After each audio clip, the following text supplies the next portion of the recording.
Is also one thing जो मैं आप लोग को मेंशन करना चाहूँगा कि हम अभी असेंडिंग फेज ऑफ द्वापर युग में हैं। तो मतलब आपके अकॉर्डिंग जैसे ये जो युग हैं एक साइकिल में चल रहे हैं, तो ऐसा भी मतलब हो सकता है कि कलयुग आगे चला गया हो और अब वापस हाँ, आने की बात? कलयुग आके एक्चुअली चला गया है। जो डार्केस्ट फेज आया है वो कलयुग रहा है, the darkest phase of humanity, Mankind. तो मतलब आपके हिसाब से अब कलयुग नहीं है ये? नहीं, ये कलयुग नहीं है। अगर हम असेंडिंग फेज ऑफ द्वापर युग की बात करते हैं तो असेंडिंग फेज ऑफ द्वापर युग में जो सबसे मेन फोर्स है जो हर इंसान को मूव करा रही है वो है सेल्फ इंटरेस्ट की। नमस्कार दोस्तों, स्वागत है आपका एक नई जर्नी की शुरुआत द पॉड शो के साथ में, जहाँ पर आज हम जुड़ने जा रहे हैं एक ऐसे शख्स के साथ जिन्होंने युगों के बारे में काफ़ी गहराई में जानकारी हासिल करी है और आज हमारे साथ अपनी जानकारी को बांटेंगे। तो जो आज हमारे साथ जुड़ने जा रहे हैं वो हैं मिस्टर अभिजीत झा, जिनके साथ आज हम युगों के बारे में बातें करेंगे। तो जुड़ते हैं अभिजीत जी के साथ।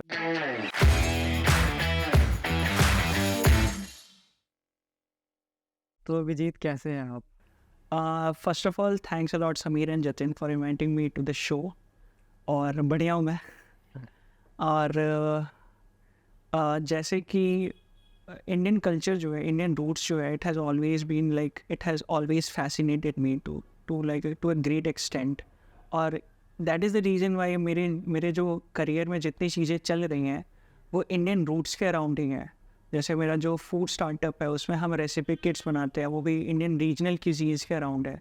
और जो मेरी किताब है, बर्बरीक किताब जो मैं लिख रहा हूँ पिछले 3.5 साल से, ऑलमोस्ट 3.5 साल से लिख रहा हूँ, वो भी कहीं ना कहीं इंडियन माइथोलॉजी के अराउंड ही रिवॉल्व कर रही हैं। तो मेरा हमेशा से ही यही टेक रहा है। मतलब मुझे I really adore our culture and the way things had been in the past.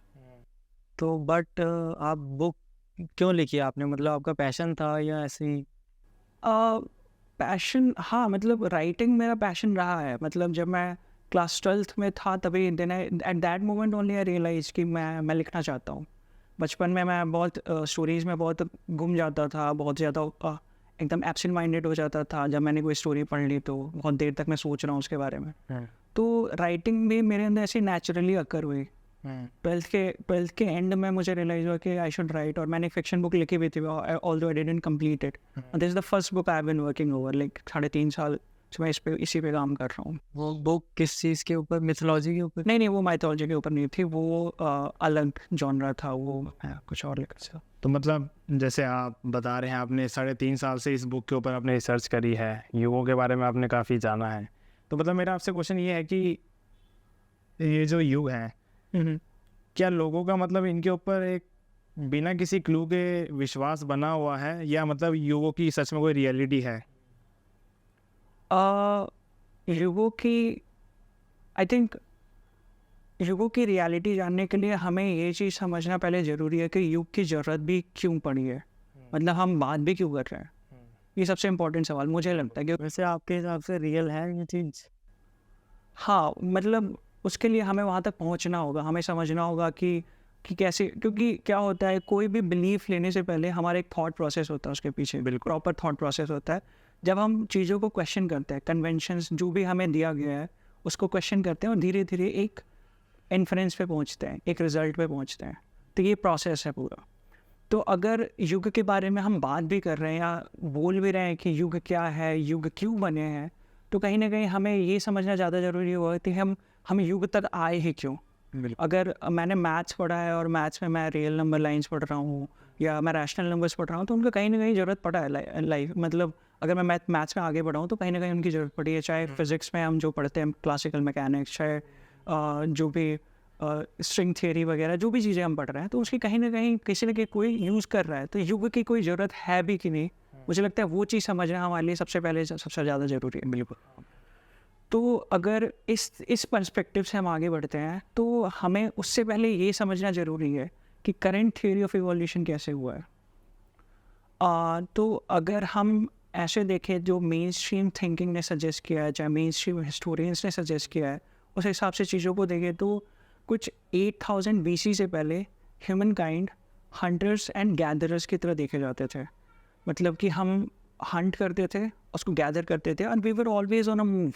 हम हमेशा एक लोकेशन से दूसरे लोकेशन की तरफ मूव कर रहे हैं। तो ये 8000 BC से पहले ऐसे देखा जाता था। तो अभी करंट में कौन सा बीसी? नहीं, एक्चुअली अभी करंट में AD चल रहा है, BC नहीं चल रहा है। BC का टाइम पीरियड था बिफोर क्राइस्ट का, और क्राइस्ट के बाद जो पीरियड आया है वो AD का हुआ है, एनो डोमिनाई। अच्छा। ठीक है, तो 8000 BC से पहले हम अपने आप को ऐसे देखते थे। फिर 8000 से 3000 BC के बीच में, ये सारे अप्रॉक्सीमेट डेटा हैं, I am not being very specific right now, तो ये अप्रॉक्सीमेट डेट है। तो 8000 से 3000 BC के बीच का टाइम जो था, उसमें ह्यूमन काइंड ने क्रॉप्स कल्टीवेट करना स्टार्ट किया, मतलब अलग अलग तरह के फसलें उगाना चालू किए, और लाइफ स्टॉक डोमेस्टिकेट करना शुरू किया, जिसमें हमने गाय वगैरह पालना, भैंस वगैरह पालना, ये सब शुरू किया। तो ये जो हुआ वो 8000 से 3000 BC के बीच में हुआ। और 3000 BC के बाद जो आगे का टाइम जर्नी चल रही है, जब टाइम पीरियड चल रही है, उसमें हमने लैंग्वेजेस इवॉल्व किए हैं, हमने और सारी चीज़ें इवॉल्व की, हमने मॉडर्न आर्किटेक्चर सीखा, बहुत सारी तरह के फ़िलासफ़ीज़ में इवोल्यूशन हुआ, आर्ट में बहुत सारी चीज़ें आई। तो इस तरीके से 3000 BC के आगे से हम करंट एज तक पहुँचे हैं। तो this is what main stream thinking suggest, कि हम लीनियर ग्रोथ चल रहा है हमारा, कि उस टाइम पे हम ऐसे थे और धीरे धीरे करके हम आगे बढ़ के अभी ऐसे बन गए हैं जैसा हम इस मोमेंट पे हैं। लेकिन कुछ एनॉमलीज़ हैं, कुछ ऐसे फैक्ट्स हैं जो ये बतलाते हैं कि इनफैक्ट ये क्वेश्चन करते हैं कि क्या हम सही डायरेक्शन में सोच भी रहे हैं कि नहीं, क्या हमने एजम्पशंस तो नहीं बना लिए कि हम ऐसे इवॉल्व हुए हैं। क्योंकि ये जो फैक्ट्स मैं बताने वाला हूँ, जो एनॉमलीज़ पे हम बात करने वाले हैं, वो एक्चुअली अभी रिसेंट में डिस्कवर हुई है, और they have started to question the conventional way of thinking, conventional linear growth of human evolution. वो सारी एनॉमलीज़ ने क्वेश्चन किया है उसको। और उसका जो सबसे पहला फैक्ट है, जो सबसे पहली चीज़ जिस पे मैं आप लोग के मतलब I want to highlight you guys, ताकि हम समझ सके उसको, तो वो है पिरामिड्स ऑफ गीज़ा का। ठीक है, पिरामिड ऑफ गीज़ा जो इजिप्ट में होते हैं। अच्छा। हाँ, ठीक है। तो पिरामिड्स ऑफ गीज़ा में अगर हम करंट थियरी के हिसाब से समझें, जो मेन स्ट्रीम हिस्टोरियंस ने बताया है, तो पिरामिड ऑफ गीज़ा को बनाने में कुछ 1000 ऑफ वर्कर्स की इस्तेमाल हुआ था।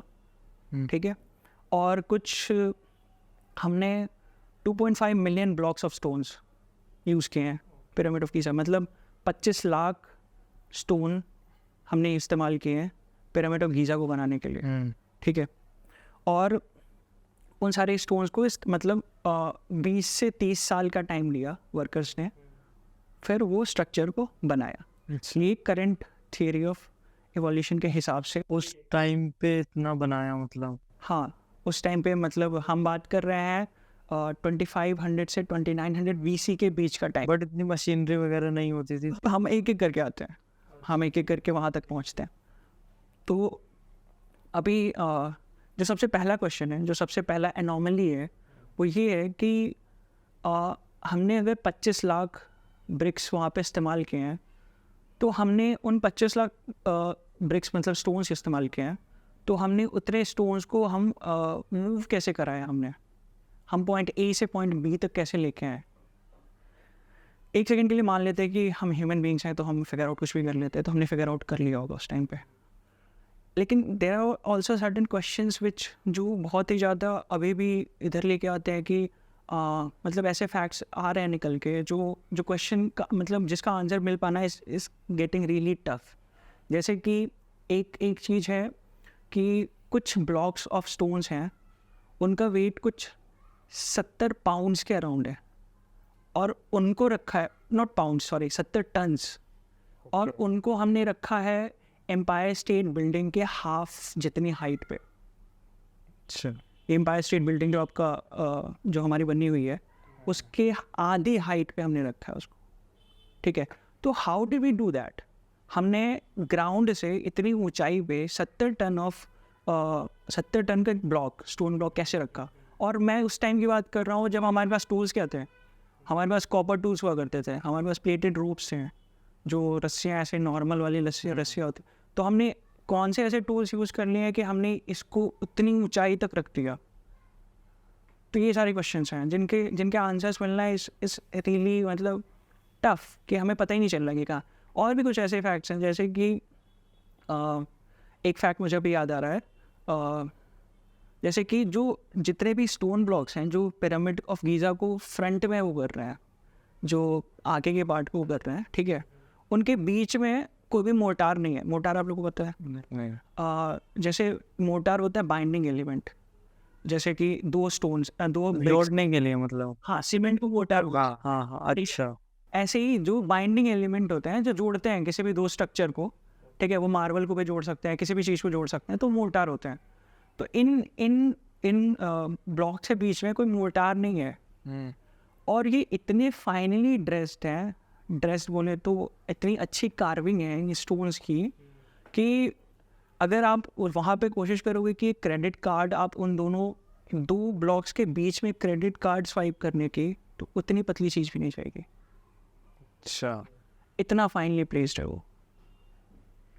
तो अगर मैं बात करूँ, मैं लीनियर ग्रोथ ऑफ सिविलाइजेशन के हिसाब से जाऊँ, तो हमने क्या बात किया था कि 8000 से 3000 BC के बीच में हमने लाइफ स्टॉक वगैरह ग्रो किया, क्रॉप्स कल्टिवेट किए, और 3000 से हमने थोड़ा इवोल्यूशन चालू किया।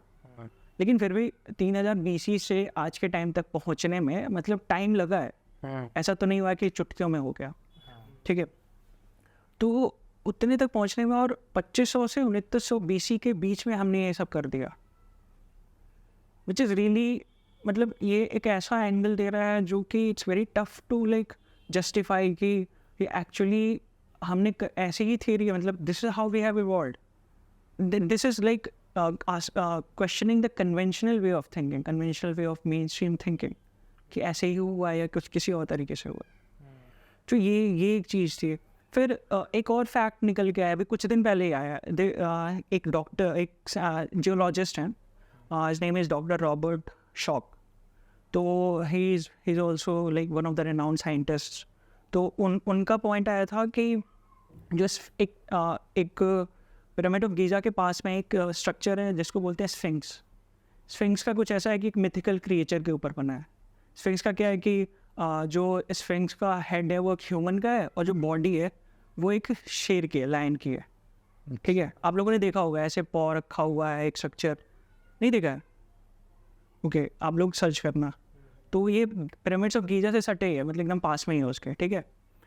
तो क्या होता है कि कुछ तरीके होते हैं जिससे हम मॉन्यूमेंट्स का वो पता करते हैं कि कितना पुराना है, जिसमें कार्बन डेटिंग एक तरीका हो जाता है, फिर DNA मैपिंग हो जाता है, ठीक है, रेडियो एक्टिव डेटिंग हो जाती है, ठीक है। तो अलग अलग जो भी हमें एलिमेंट्स मिलते हैं, हम उसकी डेटिंग निकालते हैं, मतलब कितना पुराना है, तो हर अलग अलग तरीका वहाँ पे अपनाते हैं।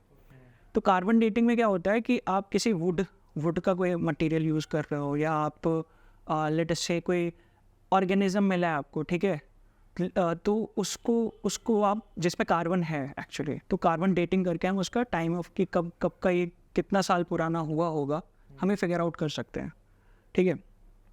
अब क्या हुआ कि स्फिंक्स के केस में, स्फिंक्स पूरा स्टोन से बना है, ठीक है, तो वहाँ पे हम कार्बन डेटिंग नहीं कर सकते थे। तो डॉक्टर रॉबर्ट शॉक ने क्या किया, उन्होंने उस स्टोन्स पे वेदरिंग इफ़ेक्ट्स को रीड करना स्टार्ट किया। वेदरिंग इफ़ेक्ट्स बोले तो अगर कोई स्टोन है और उस पर बहुत सालों से बारिश हो रही है या क्लाइमेटिक चेंज, कंडीशंस चेंज हो रहे हैं, तो वो क्या होता है कि वो जो ब्लॉक होता है उसका टेक्सचर चेंज होने लगता है टाइम के साथ, ठीक है। तो ये वेदरिंग इफ़ेक्ट होता है। तो वेदरिंग इफ़ेक्ट से भी हम पता कर सकते हैं कि ये स्टोन कितना पुराना है। तो जब उन्होंने फिगर आउट किया, and it is very very very shocking, कि हमें पता चला कि स्फिंक्स जो है वो 7000 साल पुरानी है। और अगर हम ऐसे देखें, लीनियरली देखें, तो हम 7000 साल पहले तो हम 2500 से 2900 BC के बीच में नहीं होते हैं, हम तो और पीछे चले जाते हैं, ठीक है। तो ये सारी चीज़ें कहीं ना कहीं कन्वेंशनल वे ऑफ थिंकिंग को बहुत मतलब काफ़ी स्ट्रांगली वो कर रही हैं, क्वेश्चन कर रही हैं, और हमें ये सोचने में मजबूर कर दे रहे हैं कि हमारा इवोल्यूशन लीनियर ही हुआ या नहीं। और एक और चीज़ निकली थी जब लैंग्वेजेस के बारे में बात हो रहा था। लैंग्वेजेस जो आप लोगों ने सुना होगा कि अगर हम करंट थियरी के हिसाब से समझें, तो हर जो पर्टिकुलर रीजन है वो अपने अपने अलग अलग जगहों पे इवॉल्व हुआ होगा, राइट? कि अगर मान लेते इंग्लैंड कहीं पे बसा होगा तो इंग्लैंड वहाँ पे इवॉल्व हो रहा होगा टाइम के साथ, नॉर्थ अमेरिका कहीं पे इवॉल्व हो रहा होगा, एशिया कहीं पे इवॉल्व हो रहा होगा, और लैंग्वेज भी वहीं से आ रहे होंगे धीरे धीरे। पर सॉलिड लिंग्विस्टिक एविडेंसेस मिले हैं जो ये बोलते हैं कि जितने भी लैंग्वेजेस हैं वो सारे के सारे संस्कृत से इवॉल्व हुए हैं। मतलब they all trace their origin back to Sanskrit, और संस्कृत जो है it is trace back to 7000 BC। अच्छा, हमने कई मूवियों में भी सुना है कि इंग्लिश भी संस्कृत से निकली है शायद, इंग्लिश के कुछ वर्ड्स। हाँ, और अब तो हमारे पास लिंग्विस्टिक वो है, मतलब एविडेंसेस जिससे हम प्रूव भी कर सकते हैं ये चीज़। और ये भी कहना मतलब अजीब नहीं होगा कि लैंग्वेजेस संस्कृत से डिवॉल्व हुए हैं रैदर देन इवॉल्व हुए हैं, मतलब संस्कृत से आए हैं, ठीक है। और हम 7000 BC में के टाइम पे हम वो कर रहे हैं जब मतलब इतना उस टाइम पे हमने इतना सोफेस्टिकेटेड ग्रामर वगैरह बना लिया था संस्कृत को लेकर के। तो ये सारे क्वेश्चंस हैं जो कन्वेंशनल थिंकिंग को वो कर रहे हैं, और जो हमने पिछले 100 साल में एकदम नॉलेज का एक्सप्लोजन हुआ है वो भी किसी ने डिफाइन नहीं किया। और तब जाके 1894 में 1894 में एक बुक आई, holy science. It has been written by a yogi and a monk, Shri Yukteshwar. उन्होंने किताब को लिखी है, कोलकाता में आई थी, और जिसमें हमें एक डिफरेंट अप्रोच मिला, एक डिस्टिंक्टिव अप्रोच मिला, जिसमें बात होती है युग की। Like he was the first person who came up with this. I mean युग तो पहले से ही था, बहुत सारे मतलब स्क्रिप्चर्स वगैरह, जिनको इस चीज़ का आइडिया हो। हाँ, स्क्रिप्चर्स वगैरह में तो पहले से ही था कि भाई ऐसे ही होती हैं चीज़ें, लेकिन एक साइंटिफिक माइंड को ग्रास्प करने के लिए, मतलब वी टॉकिंग अबाउट ऐसा कुछ दे पाना जो वेस्टर्न कल्चर में जिसको ग्रास्प कर पाए और लॉजिकल हो, ठीक है, जो इसमें हर एक चीज़ एक्सप्लेन हो और हर चीज़ वाई से स्टार्ट होगी, क्यों ये क्या ये। तो वो किताब आई होली साइंस नाम की 1894 में, 11 साल पहले, जब E=mc² डिस्कवर किया गया था, उससे 11 साल पहले आई। और उसमें बहुत सारे ऐसे फोरसाइट्स थे जो बताते हैं, जो इंडिकेट करते हैं कि उस टाइम पे श्री युक्तेश्वर ने वो किया था, प्रोफेसाइज किया था कि 1900 AD का जो शुरू है उसमें एनर्जी से रिलेटेड कुछ बड़ा होगा, कोई भी लेकर के आएगा। It's not like he pointed out Albert Einstein, it's just उन्होंने बोला कि कोई भी लेके आएगा, और आइंस्टाइन लेके आ गए। That was a thing, and that's how we start, even I started thinking कि युग जैसी कोई चीज़ एग्जिस्ट करती है, और हमने शायद गलत सोचा हुआ अभी तक। तो मतलब जैसा आपने युगों के बारे में काफ़ी फैक्ट्स बताए हैं हमें, तो मतलब मैं आपसे मतलब ये जानना चाहता हूँ कि जो इनकी युवास की एक साइकिल चली है, तो ये साइकिल मतलब चली कैसे, और मतलब इनकी फंक्शनिंग कैसे हुई? ओके, बेसिकली जो साइकिल ऑफ युग है, ठीक है, वो 2 फेजेस में चलती है। एक होता है डिसेंडिंग फेज और एक होता है असेंडिंग फेज। और ये जो पूरी साइकिल है वो अराउंड 24,000 साल की होती है, 24,000 ईयर। अच्छा। जिसमें जब हम शुरू करते हैं, जब हम पीक पे से हम बात करते हैं, जो सर्कल का जो टॉप मोस्ट पॉइंट है, तो वहाँ पे हम शुरू करते हैं सतयुग से।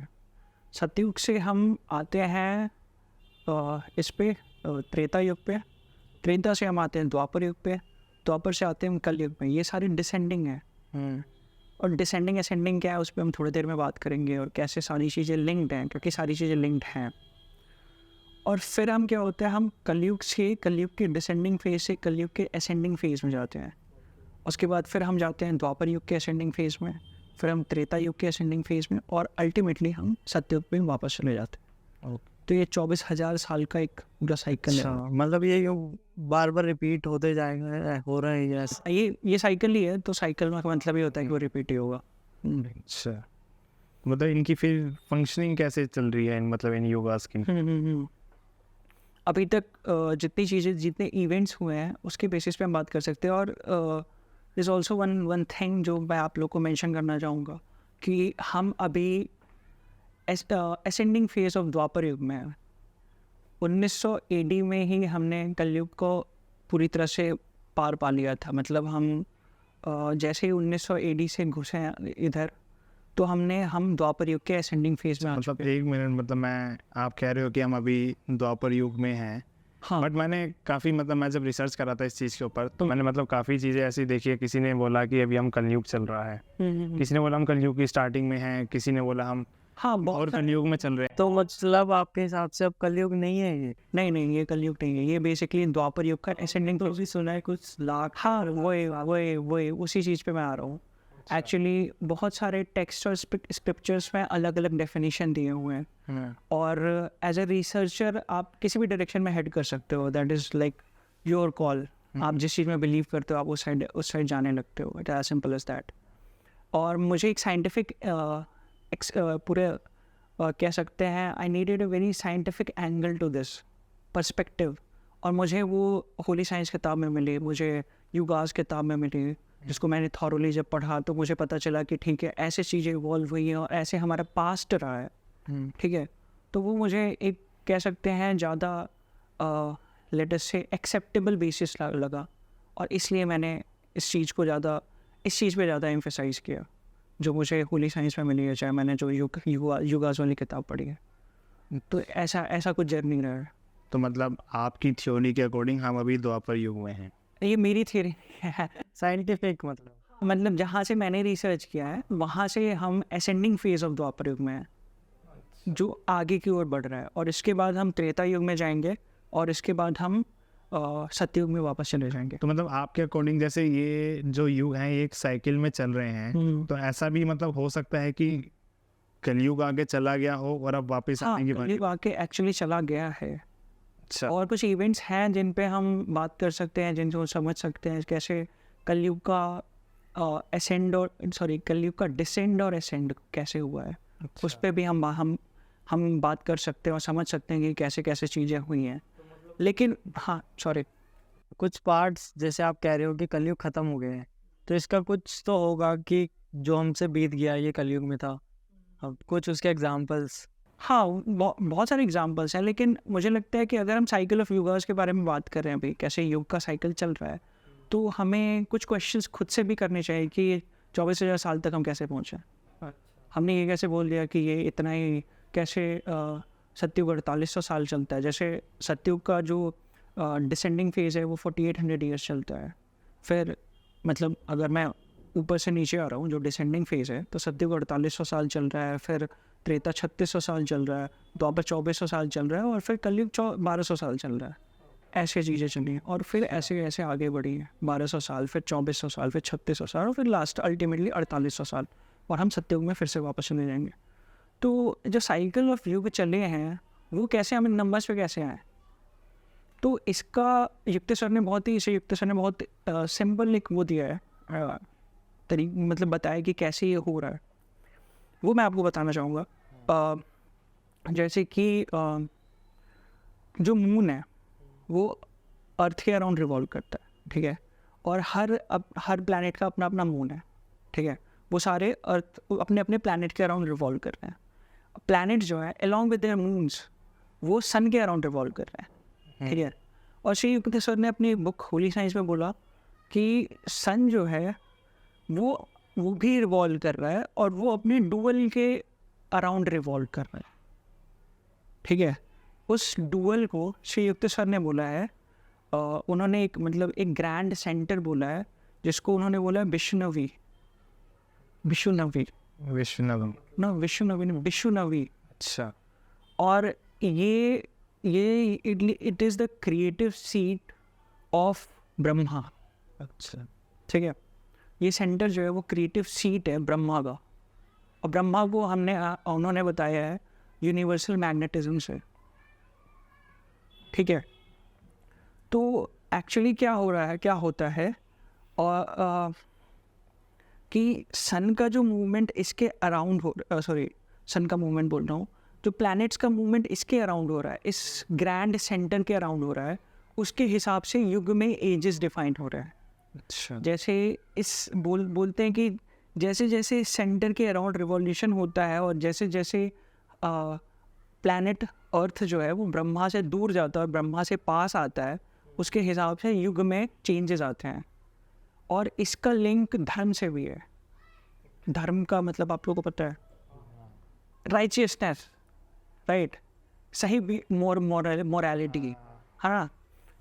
लेकिन धर्म का जो डेफिनेशन है वो वहाँ तक, इट्स लाइक वहीं तक वो रुका हुआ नहीं है, उससे बियॉन्ड है। धर्म even talks about inner man. अगर हम युग को बहुत अच्छे से समझते हैं तो there are 2 type of man, inner and outer man. Inner man जो हमारा कॉन्शियसनेस है, और आउटर जो से हम दिख रहे हैं, जैसे हम एक्ट कर रहे हैं, ठीक है। तो धर्म का क्या सीन है कि this is also myth related to it कि धर्म के, आप लोगों ने सुना होगा कि 4 पाँव होते हैं, सुना है आपने? एक बुल की तरह धर्म को वो किया गया है, सिग्निफाई किया गया है। एक मिथिकल टील है जिसमें बोलते हैं कि धर्म के 4 पाँव होते हैं और हर युग में 1 पाँव कम होते जाता है। नहीं सुना?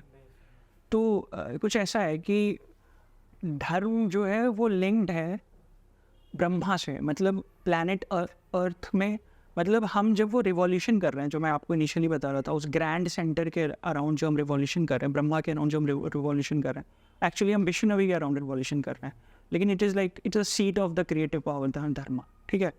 तो उसके अराउंड जो हम रिवॉल्यूशन कर रहे हैं, तो हम जैसे जैसे उससे दूर जा रहे हैं वैसे वैसे हमारा धर्म भी कम होता जा रहा है। कुछ मैं ऐसे समझाता हूँ, मतलब आप ऐसे लोगों को सोचो जो बहुत ही बहुत क्रिएटिव लोग हैं, जो बहुत एनर्जेटिक हैं, जो डल और प्रिटेंशियस लाइफ नहीं जी रहे हैं, जो बहुत ही they want to create something of their own. तो ऐसे लोगों में धर्म एलिवेटेड होती है। अच्छा, ठीक है, तो ऐसे आप समझ लो धर्म को।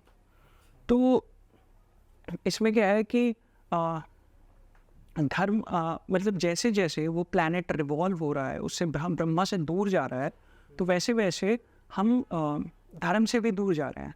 और जब जो सबसे ज़्यादा डिस्टेंट मूवमेंट है प्लैनेट अर्थ का और ब्रह्मा से, यूनिवर्सल मैग्नेटिज्म से, वो कलयुग में आता है। जिस टाइम पे इंसान का दिमाग बहुत पैसिव है, जब सोच ही नहीं पा रहा है वो, और उसका इग्नोरेंस सबसे हाईएस्ट पे है, तो हम उस टाइम पे धर्म से सबसे ज़्यादा दूर हैं। ऐसा नहीं कि उस एज में फिलोसोफर्स नहीं आए हैं, ऐसा, क्योंकि कुछ लोग अपने युग में भी इवॉल्व हो जाते हैं, उनका कॉन्शियसनेस अपने आप डेवलप हो जाता है, और उसके लिए कोई कुछ नहीं कर सकता। वो ऐसे ही थे और उन्होंने एक दूसरा रास्ता चूज़ करने की कोशिश की है, और वो फिर हम उनको जीनियसेस बोल देते हैं, हम उनको ग्रेट पीपल, आर्टिस्ट, जो भी बोलना होता है बोल देते हैं। तो उनके अंदर धर्म एलिवेटेड है, ठीक है। तो ऐसे हमने ये जो मूवमेंट है, जो ग्रैंड सेंटर के अराउंड मूवमेंट है, उससे हम ये 4800 साल, 3600 साल ये सब लेकर के आए, और हमने 24,000 साल का एक पूरा मूवमेंट बताया, ठीक है। तो ये युग का पूरा एक साइकिल होता है, और अलग अलग कल्चर्स में भी युग के साइकिल की बात हुई है। हाँ, जैसे कि अगर हम ग्रीक माइथोलॉजी की बात करें, मैं अभी आपसे ये चीज़ पूछने वाला था कि मतलब हमारे हिंदू धर्म में इसी चीज़ को हम देखते हैं कि अलग अलग थ्योरी है, जैसे बाहर अमेरिका वगैरह जगह ये तो क्या एक्चुअली बाकी कम्युनिटी भी इसको अलग अलग तरीके से ही देखती है, या सबका मतलब उनको वो कहते भी युग ही है इस चीज़ को, या कुछ और कहते हैं? एक्चुअली वो अपने हिसाब से उन्होंने डिफाइन किया, जैसे पर वर्णन हर जगह है, मतलब एवरीबडी हैज टॉक्ड अबाउट, मानते हैं, हाँ, लोगों ने बात किया है, इट हैज़ बीन रिटन। जैसे कि ग्रीक माइथोलॉजी की मैं बात कर लूँ, तो उसमें हम 4 एजेस के बारे में बात करते हैं, जिसको गोल्डन, सिल्वर, ब्रॉन्ज और आयरन एजेस बोलते हैं। अच्छा, फिर पर्शियन माइथोलॉजी में बात हुआ है, पर्शियन माइथोलॉजी में सेम ही नोट पे बोलते हैं गोल्डन, सिल्वर, स्टील और आयरन एजेस। फिर केल्टिक में बात हुआ है, केल्टिक माइथोलॉजी में बात हुआ है, नॉर्स माइथोलॉजी में बात हुआ है, तो हर जगह इसका बात हुआ है। और everybody is talking about 4 ages of earth. तो बात तो सबने की है, बस अपने अपने तरीके से बात की है। अच्छा, तो यही रहा है साइकिल ऑफ युग, ऐसे ऐसे इवॉल्व हुए हैं, और ऐसे ऐसे हमने चीज़ों को देखा है और समझा है। तो अच्छा, जैसे आप बता रहे हो कि कलयुग बीत गया है और अब हम द्वापर युग में हैं, असेंडिंग फेज। हाँ, ascending phase of Dwapar Yuga. तो उसमें मतलब क्या क्या बीता हमारा, मतलब क्या क्या हुआ कब क्या क्या हुआ, मतलब जब हमारा कलयुग बीत गया? तो अच्छा, कलयुग के टाइम पे हमने हमारे मतलब क्या क्या हुआ कल उस कलयुग में जो बीत गया है? ओके, और क्या क्या कैरेक्टरिस्टिक्स। हाँ, कैरेक्टरिस्टिक्स हुए। पहली चीज़ तो कलयुग जैसे मतलब एक टाइम फ्रेम लेते हैं कलयुग का, जो मेरे हिसाब से जो जितना मैंने पढ़ा है, जितना मैंने समझा है, तो कुछ 700 BC के अराउंड से कलयुग का स्टार्ट हुआ था, जो 1700 AD पे ख़त्म हो गया। और मुझे लगता है मैंने आप लोग को एक चीज़ नहीं बताई है, हर युग का एक डॉन और ट्वाइलाइट पीरियड होता है, जिसको हिंदी में संधिज बोलते हैं, ठीक है। तो अपने हर युग का अलग अलग संधि होता है। जैसे साइकिल ऑफ युग जैसे जैसे ख़त्म होता है, तो संधिज भी उसी तरीके से मतलब उसी में एडेड है। मतलब कि अगर कोई एक संधि बोल सकते हैं, ट्रांजिशन टाइम एक युग का दूसरे युग में, अच्छा, ठीक है। तो इसीलिए मैं 1700 AD ले रहा हूँ, क्योंकि उसके बाद द्वापर युग की संधि स्टार्ट हुई, जो 1900 तक चली है, 1700 से 1900 तक।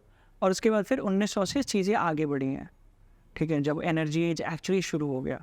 जो सबसे पहला जो साइंटिफिक रिसर्च, मतलब साइंटिफिक वो फाइंडिंग हुई थी, वो E=mc², जिसने सारी चीज़ें बदल दी। तो 1700 तक की बात करेंगे हम, उसी बीच में बात करेंगे। तो अभी क्या है कि कलयुग को हमने ऐसे देखा है कि इंसान का नेचर पूरा पैसिव है। मतलब हम किसी भी चीज़ को मतलब हम हमारे ऊपर जो भी रूल्स एंड रेगुलेशंस बनाए गए हैं, उसको हम बहुत ही जल्दी एक्सेप्ट करने वाले हैं। हम बहुत रिबेल नहीं करते थे। जो रिबेल करते थे वो ऊपर वाली जनता होती थी। जो एक मेजॉरिटी ऑफ द पॉपुलेशन है, वो हमेशा फॉलो करने वाले और ज़्यादा उठ के अपने आप को वो करने वाले नहीं थे। दे वर इग्नोरेंट सॉर्ट ऑफ, उनको कुछ वो नहीं था, ठीक है। वो जिनको जितना मिल रहा था उतने में वो सेटिस्फाइड थे। अभी के टाइम जैसा नहीं है। तो अगर हम उस टाइम के हिसाब से देखें, तो कैरेक्टरिस्टिक्स के टर्म्स में अगर मैं बात करूँ कलयुग के, तो मैं इंडिया के हिसाब से बात करूँ, क्योंकि कलयुग के टाइम पे क्या था कि पूरे वर्ल्ड वाइड चेंजेस आ रहे थे, ठीक है। हम डिसेंडिंग फेज ऑफ कलयुग से असेंडिंग फेज ऑफ कलयुग में गए हैं, ठीक है, जिसको हमने पूरा 1200 साल इधर किया, 1200 साल दूसरी साइड किया है, ठीक है। तो जब ये वाला फेज चल रहा था, तो मैं इंडिया के टर्म्स में बात करूँगा कि कैसे इंडिया में चेंजेस हुए और कैसे वो चीज़, मतलब क्योंकि हम, मुझे लगता है ज़्यादा रिलेवेंट यही हुआ कि हम इंडिया के टर्म्स में बात करें, ठीक है।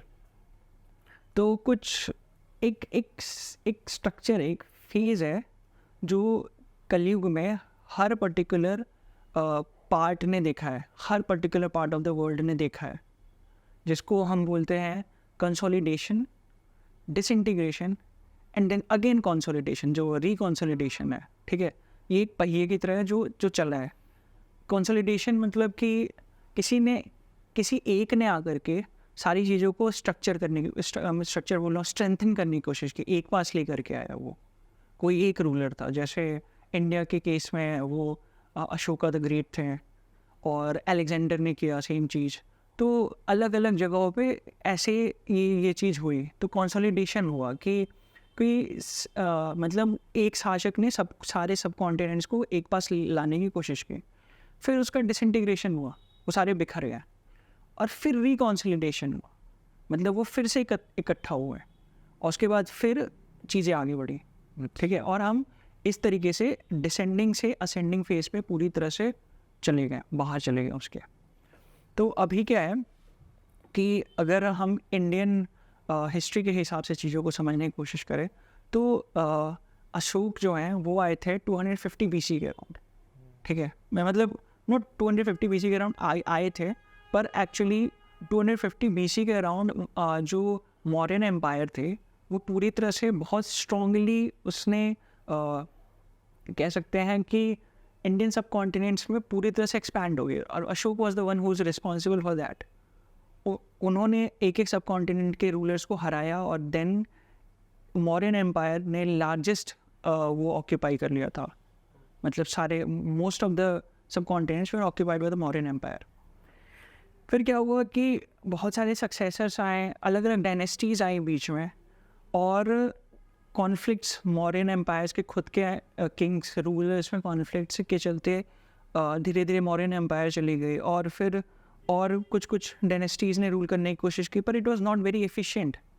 और देन एक सेंट्रल एशिया का एक ट्राइब आया, हुनाज नाम का, जो कि जिसने कुछ अराउंड ये 500 BC आई वुड से, हाँ, ये टाइम में पूरा गुप्ता डायनेस्टी भी चली गई है, नॉट BC, हाँ 580 के अराउंड का टाइम, जब पूरी तरीके से हुनाज ने कह सकते हैं कि वो सारा जो कंसोलिडेट हमने किया था अभी तक उसको डिसइंटीग्रेट कर दिया, सबको बिखेर दिया, ठीक है। उन्होंने नॉर्थ ईस्ट की बहुत सारे सिटीज़ को तबाह कर दिया, बहुत सारे ये क्या बोलते हैं बुद्धिस्ट मॉनेस्ट्रीज़ को ख़त्म कर दिया, और फिर उसके बाद फिर इंडिया कुछ ऐसे हो गई कि एवरीथिंग वाज लाइक टूट गया, सब बिखर गया, ठीक है। और फिर टाइम के साथ धीरे धीरे करते हुए फिर से कंसोलिडेशन हुआ, और in this time Mughal empire was responsible for it. जो Mughal dynasty India Mughal dynasty ने रूल किया इंडिया पे, तो they brought it all together again, और फिर हम एक बार फिर से सेंट्रल देखने लगे सब चीज़ों को। एंड दैट इज़, ये तो बस इंडिया का हुआ है, अलग अलग part of the country they are also seeing the same pattern. वहाँ पर भी कंसोलिडेशन हो रहा था, and then there was disintegration, and then again reconsolidation. तो ये पूरा एक स्ट्रक्चर ही रहा है हर जगह पर, एंड दैट इज़ हाउ कलयुग हैज़ एडवांस्ड। और रही बात लोगों के इग्नोरेंट नेचर की, या लोग नई चीज़ों को कितना ज़्यादा नहीं एक्सेप्ट करना चाहते थे, उसका एक बहुत अच्छा एग्जांपल यहाँ से भी है। जब ये मतलब सोलर सिस्टम जब वो आ रहा था, मतलब सोलर सिस्टम जब हम नींव रख रहे थे सोलर सिस्टम की, तो एरिस्टोटल ने सबसे पहले इसकी बात की थी, सोलर सिस्टम की बात की थी, जहाँ पे एरिस्टोटल ने बोला था कि अर्थ सेंटर है। उन्होंने बोला कि अर्थ सेंटर है, और we are the children of God, और हम सेंटर में हैं, और हमारे अराउंड अलग अलग प्लैनेट्स हैं, चाहे सन हमारे अराउंड रिवॉल्व कर रहा है, ठीक है। तो उन्होंने पहला सोलर सिस्टम का एक्सप्लेनेशन दिया जो वाइडली एक्सेप्ट हुआ। मोस्ट ऑफ द मतलब अक्रॉस लाइक हर जगह ही ये वाले एरिस्टोटल का जो एक्सप्लेनेशन था उसको एक्सेप्ट किया गया। बट देन केम कोपरनिकस, कुछ 1400-1500 AD के around, I don't exactly remember the time. तो कोपरनिकस ने अपनी थियोरी दी जिसमें उन्होंने बताया कि नहीं, ऐसा नहीं है, एक्चुअली ऐसा है कि जो अर्थ है वो सन के अराउंड रिवॉल्व करता है, और सारे प्लैनेट्स भी उसी के अराउंड रिवॉल्व करते हैं। तो उन्होंने ये थियोरी दी, और इसको बहुत ज़्यादा मतलब it was not at all accepted by anyone, where people are so ignorant at that time. फिर एक उसी टाइम पे एक इटालियन फिलोसोफर थे, गियोर्डानो ब्रूनो करके नाम था उनका। तो उन्होंने क्या उनको मतलब he came to know about this Copernicus theory, और at the same time what he started doing is कि वो चर्च के कुछ बैंड किताबें थी उसको उन्होंने उठा के पढ़ना शुरू कर दिया कि वाई दे आर बैंड, और मुझे he was like a natural curious being. तो उन्होंने वो चीज़ें शुरू करनी पढ़ना, और उनको बहुत सारी अलग अलग चीज़ें पता चली वहाँ से। इट वाज लाइक कि जो मतलब उन्होंने वो किताबें पढ़ी तो उनको पता चला कि यार उनको अलग ही थियरी मिली। उनको ये पता चला कि उस किताब में इनफैक्ट लिखा हुआ था कि अगर मान लेते हैं कि आप एज ऑफ अर्थ पे खड़े हो और you are like shooting an arrow, तो वो एरो के दो पॉसिबिलिटीज़ हो सकते हैं, या तो वो एरो किसी टारगेट को हिट करेगी या वो हवा में आगे बढ़ते जाएगी, ठीक है। तो अभी क्या है कि अगर वो किसी टारगेट को हिट करती है तो हम उस एज पे फिर से खड़े हो सकते हैं, and we can like again shoot an arrow in the same direction. फिर दो पॉसिबिलिटीज़ बनेंगी। तो इससे उन्होंने उस बुक में ये था कि इससे वो प्रूव हुआ कि यूनिवर्स इज़ बेसिकली इन्फिनाइट, ठीक है। उस किताब में ये था। तो ब्रूनो का भी यही मानना था, जो इटालियन फिलोसफर, उनका भी यही मानना था कि जिस गॉड को मैं पूजता हूँ, how can that God be finite. तो ये सारी जो थियरी है वो which is wrong, it is wrong basically. और ये वो उन्होंने चर्च में बात करने की कोशिश करी, was thrown out of the church, he was outcasted basically. और फिर उन्होंने और जगहों पे बताने की कोशिश की और उनको जेल में डाल दिया गया। उसके बाद फिर दुनिया भर के टॉर्चर किए गए उनको, लेकिन he was not ready to give up on his vision, not at all. और अल्टीमेटली उनको बहुत सारे लोगों के सामने हैंग कर दिया गया, जैसे वॉज जस्ट किल्ड, मतलब क्या सीधे मार दिया वहाँ।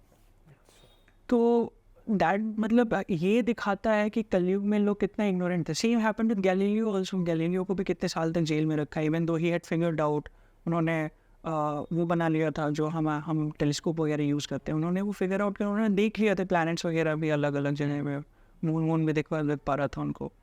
तो भी उनको मतलब that time was so dark, और that is the reason why हर युग को एक नाम दिया गया है। जो डार्केस्ट फेज रहा है वो कलयुग रहा है, the darkest phase of humanity, Mankind. और कलयुग के बाद जो अगला द्वापर युग है उसको एनर्जी एज बोलते हैं। और जो उसके बाद का एज है जैसे कि त्रेता है, त्रेता को मेंटल एज बोलते हैं। उसका भी रीज़न है जो हम अभी थोड़ी देर में मतलब हम समझ सकते हैं।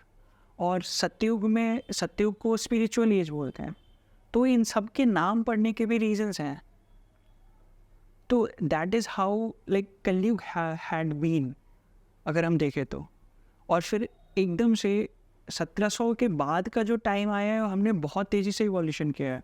इनफैक्ट 1900 के बाद से हम देखें तो हमने इतनी ज़्यादा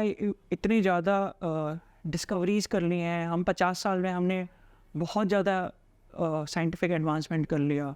उसके बाद फिर 10 साल 20 साल 30 साल में हम और ज़्यादा बहुत ही तेज़ एक्सपोनेंशियल रेट से बढ़ रहे हैं आगे। तो समवेयर दिस शोज़ कि हम अभी एनर्जी एज में हैं, हम द्वापर युग में। और द्वापर युग का जो मैन है वो कलयुग के मैन से बहुत ज़्यादा डिफरेंट है। That is how things are in this particular age, Dwapar Yuga के एज में। तो मतलब अगर हम इन सब थ्योरीज को एक साथ लेके चलते हैं तो मतलब आगे के युगों में ह्यूमन का इवोल्यूशन कैसे देखा जा सकता है? मतलब अगर हम द्वापर युग की बात करें, त्रेता युग की बात करें या फिर सतयुग की बात करें, तो उस टाइम में मतलब इवोल्यूशन कैसे हो सकता है ह्यूमन का अभी के टाइम के हिसाब से?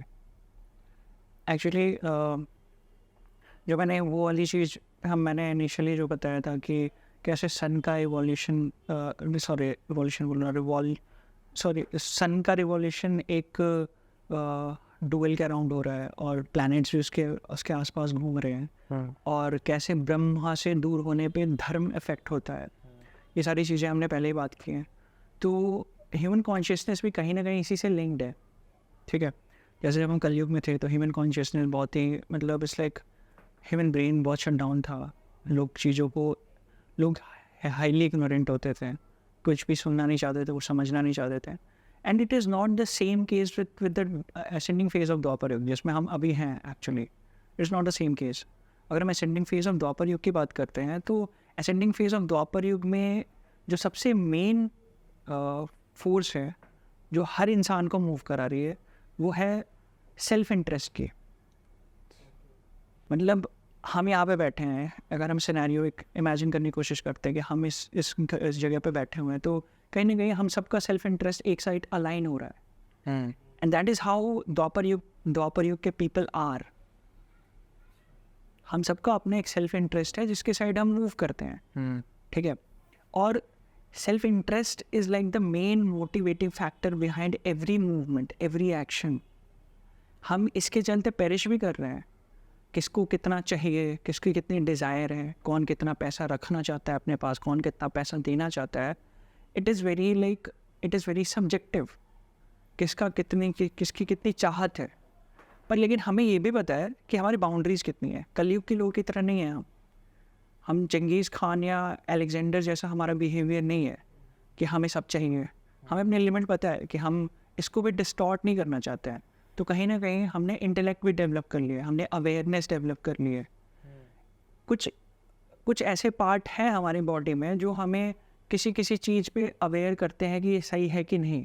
बहुत लोगों को समझ में भी नहीं आता है, कुछ लोग समझ के उसको बहुत आगे तक चले जाते हैं उस डायरेक्शन में जो हम जीनियसेस वगैरह बोलने लगते हैं।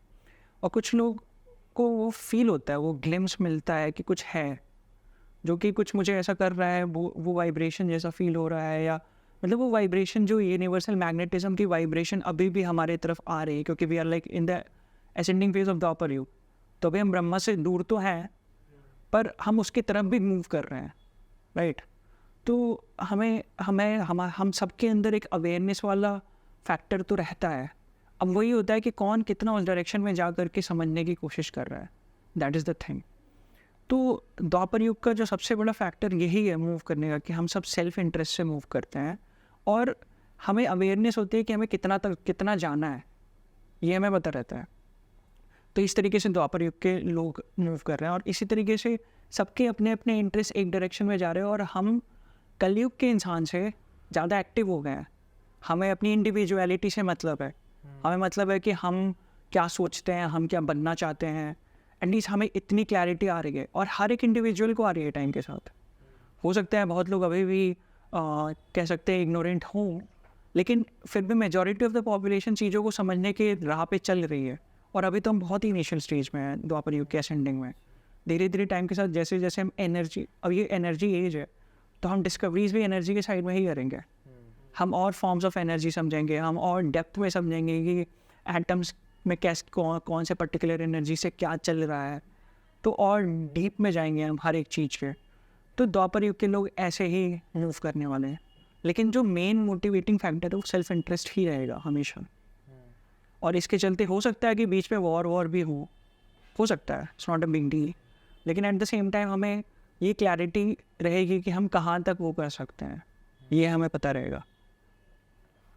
अब अगर मैं बात करता हूँ त्रेता युग की, असेंडिंग फेज ऑफ त्रेता युग, तो त्रेता युग को मेंटल एज बोलते हैं, द्वापर को हम एनर्जी एज बोल देते हैं, और कलयुग को बेसिकली मटेरियल एज बोलते हैं। मतलब उस टाइम पे, कलयुग के टाइम पे हम बस ग्रोस मैटर को समझ पाते थे। ग्रोस मैटर बोले तो ऐसा मैटर जैसे ये ग्रोस मैटर है, इसको हम छू सकते हैं, इसको हम टच कर सकते हैं, इसको हम कुछ भी कर सकते हैं, मोल्ड कर सकते हैं। तो ये जो परसेप्टिबल है आइज़ को, उसी के अराउंड हम कलयुग में बात करते थे हमेशा।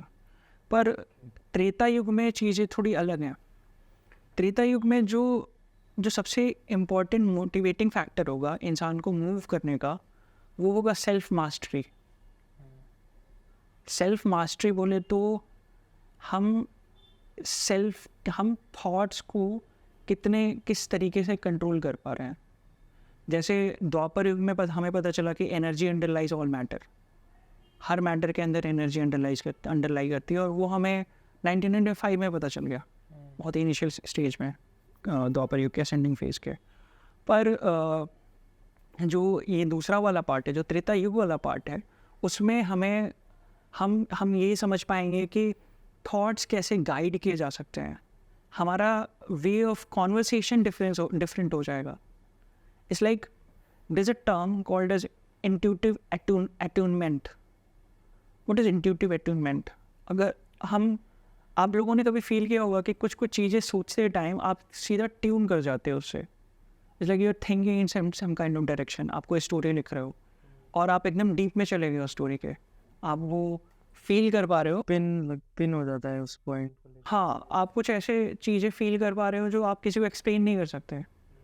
तो त्रेता युग में हम वो एक्सप्लेन कर पाएंगे, हम लोगों से ज़्यादा अच्छे से कनेक्ट हो पाएंगे, और कम्युनिकेशन लैंग्वेज जो है, जो हम बोल पा रहे हैं, वो एक्चुअली वर्बल नहीं रहेगी, बस हम मेंटल टेलीपैथी यूज़ कर पाएंगे। हम लोगों से directly connect, mind reading type है। हाँ, माइंड रीडिंग कह सकते हैं, या कॉन्वर्सेशंस में सीधा लेट अस से अटैच हो जाना। मतलब इट्स लाइक आप दोनों जैसे, तो आप दोनों एक दूसरे से कॉन्वर्सेशन कर रहे हो, लेकिन आप वर्ड्स एक्सचेंज कर रहे हो। कभी कभी आपने फील किया होगा कि आप लोग की मेंटली एकदम से वो हो जाती होगी, इट्स लाइक कनेक्ट हो गया कुछ ऐसे फैक्टर्स पे, और यू आर लाइक कि अरे ये कैसे हो गया। मतलब you are vibrating with the same frequency which he is vibrating. दोनों की फ्रीक्वेंसी मैच कर गई और आपने कुछ और फील किया, वो वर्ड्स नहीं है। आपने कोई प्लान किया and you just both agreed to that plan, और आप दोनों की वाइब्रेशन एक साथ अटैच हो गई और एनर्जी का एक्सचेंज हुआ, जो आप एक्सप्लेन नहीं कर सकते अभी। तो त्रेता युग में ऐसी चीज़ें भी आएंगी जब हम कम्युनिकेशन हमारा बाइलिंगुअल हो जाएगा। मतलब इट्स नॉट लाइक कि हम बस बात ऐसे कर रहे हैं, बाइलिंगुअल ऐसे नहीं कि दो लैंग्वेजेस हम यूज़ कर रहे हैं, हम मेंटल टेलीपैथी यूज़ कर रहे हैं, और साथ के साथ हम लैंग्वेज को सेकेंडरी कर रहे हैं। We are speaking less and we are connecting more. This is how Treta Yuga will look like, and discoveries and everything वो तो होना ही है, क्योंकि हम सेल्फ मास्टरी में घुस चुके हैं। हम थॉट्स को गाइड करना स्टार्ट कर दिया हमने, और हमें समझ में आ गया है कि हर मैटर के अंदर थॉट्स लाई करता है। मतलब the way we think is the way we can mould it. हम उस तरीके से उन सब चीज़ों को समझना चालू कर देंगे त्रेता युग में। And then comes the final age जो सतयुग होगा. अब सतयुग को स्पिरिचुअल एज भी बोलते हैं. अभी क्या है कि सतयुग के an number of like thinking है लोगों की, और उसी तरीके से वो कॉम्प्रिहेंड कर रहे हैं सतयुग को कि ऐसा नहीं ऐसा होगा. सम पीपल से it's heaven on earth which is not practically possible, क्योंकि हर एज में हमारे पास प्रॉब्लम्स होंगी और हम उसको सॉल्व कर रहे होंगे टाइम के साथ. हम अपने एबिलिटीज़ को यूज़ कर रहे होंगे, लेकिन जो हमारे पास बढ़ रही होगी वो हमारा पावर ऑफ कॉम्प्रिहेंशन होगा, हमारा कॉन्शियसनेस इंक्रीज हो रहा होगा, हमें टैकल करने का हमें एन नंबर ऑफ तरीका और मिल रहा होगा. इट्स लाइक ऐसे इमेजिन करो आप कि कोई प्रॉब्लम में फंसे हो, कोई एक ऐसा प्रॉब्लम है जो 2 लोग 3 लोग में ये सॉल्व नहीं कर पा रहे हैं. हम किसी चौथे को लेके आते हैं, वो इंसान फटाक से सॉल्व कर देता है प्रॉब्लम. तो इट फील्स वेरी ऑड कि हम तो ऐसा इसलिए हुआ क्योंकि somewhere your brain was shut down to the solution. Even his brain was shut down and the third person's brain was also shut down at that moment. But जो चौथा बंदा आप लेके आए हो उसका ब्रेन एक्टिव था एंड दैट वर्कड बेसिकली. तो दिस इज़ हाउ मतलब ये तो मैं एक इंस्टेंस बता रहा हूँ कि ऐसा हुआ होगा, पर सतयुग में ऐसे लोग कर रहे होंगे. इसलिए हम स्पिरिचुअली ग्रो हो रहे होंगे. और सतयुग is not heaven on earth. सतयुग कैन नेवर बी, क्योंकि हेवन इज़ लाइक दूसरा सेलेस्टियल रेल्म, वो दूसरी चीज़ है. और हम अर्थ की बात कर रहे हैं. Earth will always have suffering, और earth will always have problems. लेकिन हमारा टैकल करने का तरीका अलग हो गया होगा उस टाइम तक. और उस टाइम पे जब हम मास्टरी कर रहे होंगे, जिस चीज़ को हम समझने की कोशिश ज़्यादा कर रहे होंगे, वो सेल्फ रियलाइजेशन हो.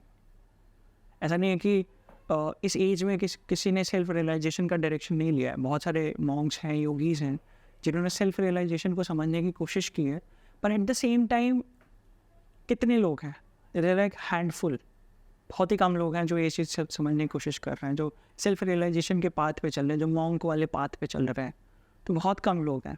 पर जब जो सतयुग वाला एज आएगा उसमें हमारा मोटिवेशन ही होगा सेल्फ रियलाइजेशन फाइंड करना. जैसे हमारा मोटिव सेल्फ इंटरेस्ट है और त्रेता में हमारा सेल्फ मास्टरी होगा, वैसे ही सतयुग में हमारा सेल्फ रियलाइजेशन होगा, मोटिवेशन, जो अभी से हज़ारों साल बाद आएगा. तब हमें सेल्फ को समझना होगा. हमारा सबसे बड़ा जो फैक्टर हमारे अंदर से निकल रहा होगा किसी भी चीज़ को समझने के लिए, वो सेल्फ होगा. और हमारे लिए ब्यूटी की डेफिनेशन चेंज हो जाएगी. हम बहुत सारे ऐसी चीज़ हैं जिनको अलग तरीके से ग्रास्प करना शुरू कर देंगे. जैसे एक पेड़ का उगना भी ब्यूटीफुल होता है.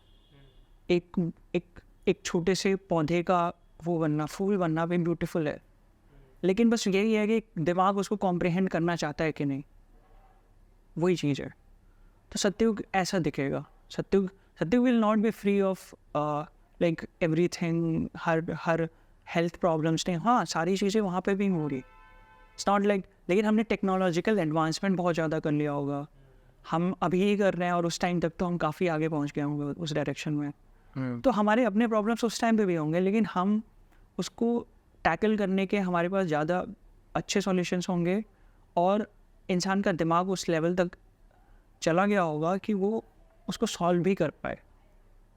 ओके. तो ये सत्य कुछ ऐसा रहेगा.